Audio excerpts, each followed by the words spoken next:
All right, so part two of this video of why I think the younger generation is struggling a little more is, I like to call it the era of winning.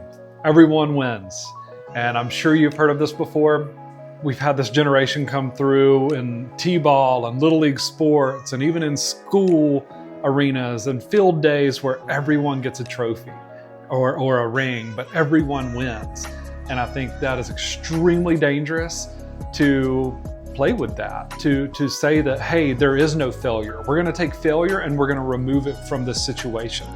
Because if you put yourself in those shoes, and now no matter what, I know, no matter what, I'm gonna win, why do I wanna work hard to be better? Why do I wanna have a drive in me to better myself, to work hard towards these goals if, hey, the goal's already met.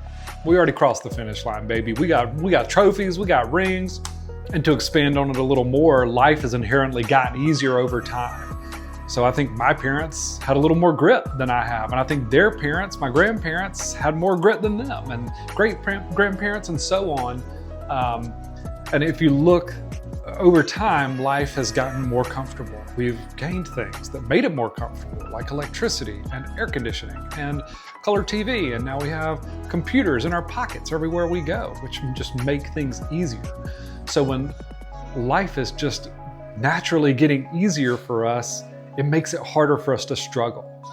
So when we get to this place where it's time to face failure, and we've gotten the first F in college, or we had a traumatic breakup, or we got the first job and it didn't go so well, we didn't know how to suit up and show up.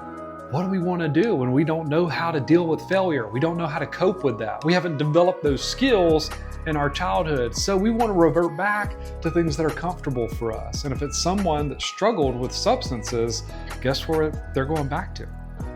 They're going right back to that. It makes it that much harder to get out of the trench.